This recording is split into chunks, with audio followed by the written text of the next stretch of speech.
Hello, I'm IBX Tweaker, and today I'm going to be talking about Minecraft Pocket Edition, which isn't something I usually cover on my channel, but the biggest update for it ever just came out today, which is Minecraft Pocket Edition 0.9.0, and it's out right now. If you have Pocket Edition, go download it. If you don't have Pocket Edition, it might be worth buying it for. So I'm going to be talking about all the features that they added in it. So the big one, the one that makes people talk about it, is the fact that it has infinite worlds on it now, or it's near infinite worlds. It's kind of like on the PC, where you pretty much can go infinitely, but after a certain limit, you hit the far lands, where your device will start going really weird. It's not recommended you go past this, so it's pretty much infinite worlds though, because you'll never see the edges of this. It's interesting that the Pocket Edition can get this, while even the next-gen consoles can't, and by the way, my explanation for that is it's limited to your device's storage still, so if you only have like 4 gigs free and you're using lots of other programs, you probably won't be able to have a massive world because you'll use that space really quickly. Just a warning, there is still space constraints on the Pocket Edition that you need to pay attention to closely. Just throwing that one out there. So yeah, Pocket Edition now near infinite worlds like on PC, and in 0.9.1 they're going to add a far biome which will stop you from going past the limits, or at least encourage you not to, because it'll kind of basically stop you from going past it by being like, yeah, here's where it starts going wacky. If you want to go past, you can, but it's not recommended. So speaking of biomes, let's talk about all the new biomes that were added. So there are 6 or 7 new biomes, added to Minecraft Pocket Edition 0.9.0, and a lot of them aren't even on consoles yet, and they were recently added to PC. So there is the jungle, which we have had for a while. There's roof forest, there's mesa, there's savannas, there's taiga, there's mushroom island, and there's river. So river, mushroom island, and jungle are all on the current console editions, but taiga, savannas, mesa, and roof forest are all pretty important new biomes on PC. Taiga is kind of like the spruce wood forest, but without any ice, and Mesa is a crazy, kind of desert canyon type deal. Savannah is another really nice biome with new trees, and Roof Forest is a cool, dark forest where you can find mobs in the daytime. So that's that.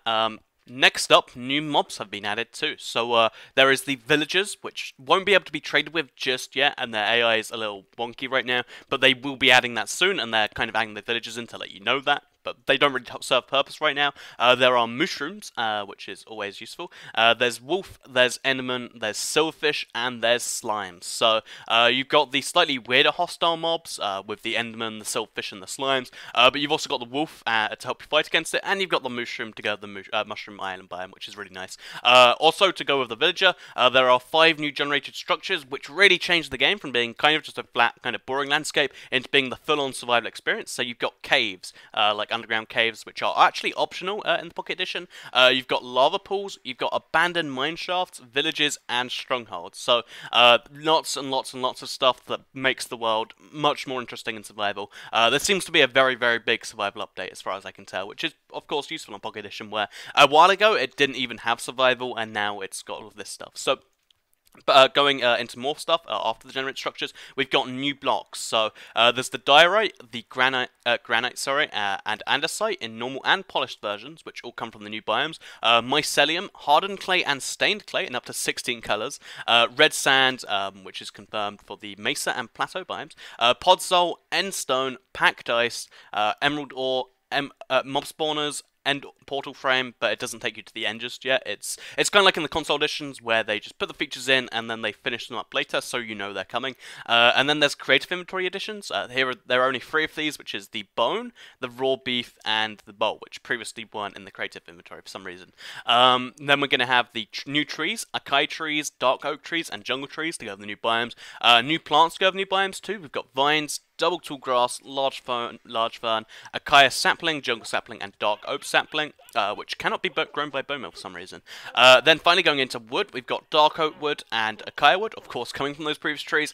Items, we've got cocoa, spawn eggs, which are new features, which are pretty cool. So spawn eggs, of course, only in creative, but they're still useful. And then going into that, we've got more naturally generated blocks. So we've got the pumpkins, tall grass, dead bushes, ferns, stone bricks, cracked stone bricks, mossy stone bricks, stone brick stairs, stone slabs, iron bars, torch, and mob spawners. So they're not particularly revolutionary things if you play PC and other editions, but if you're only playing Pocket Edition, these are all pretty big changes, because stone bricks are a really, really nice thing that can make a lot fancier buildings above ground, and of course they're required for the end portal. So As well as that, we've got a whole bunch of new flowers coming in. We finally have poppies replacing the rose, which was a cyan flower. So there'll actually be a red flower now. We've got blue orchids, allium, azure bluette, tulips, oxeye daisy, sunflower, lilac, rosebush, and the peony. So those are the new features that are actually just being added. There are a few technical changes that I'd like to just quickly talk about. So super flat wilds have been added. Things like the inventory has been updated, so it now looks different. You can now pick a world type between default, super flat, and you can also actually enter a seed for the first time, which is kind of new. And then there's also world size options you can pick. So you can go from the current size world on Pocket Edition, which is called Legacy, kind of like Classic on the next gen consoles. You've got small, medium, large, and then finally infinite. So if you want to go infinite in kind of big air quotes, then you can actually toggle that. So of course not all devices will be able to actually run an infinite world properly, but even if you can't, then large is still a good option. So besides that, you've got in-game option to toggle a world's game mode. Kind of like on PC, where you can just switch from Survival to Creative. You can now do that on the Pocket Edition, and then new ways to obtain never-related items. Gravel no longer falls from spawn, and beds no longer restore health on the Pocket Edition. So those are all of the changes on the Pocket Edition for 0.9.0. They make the game a much, much more survival-oriented game, and even if you play like the PS Vita Edition, it really is starting to compete with that because it has features that aren't on the current console edition. So yeah, it's kind of exciting. If you have Pocket Edition, go download it now. It's a big deal. If you don't, as I said before, it might be worth a download just for this one, because now there is a fully fledged survival game, which is something that you don't really have right now, and it was holding me back from buying it, so I'm probably going to buy it at some point soon. So yeah, that's my opinion on this. It's out now, and it's good. So, I hope you enjoyed the Pocket Edition video. If you want to see more when more updates come out, be sure to like the video, let me know. Other than that, thanks for watching, and here's an outro.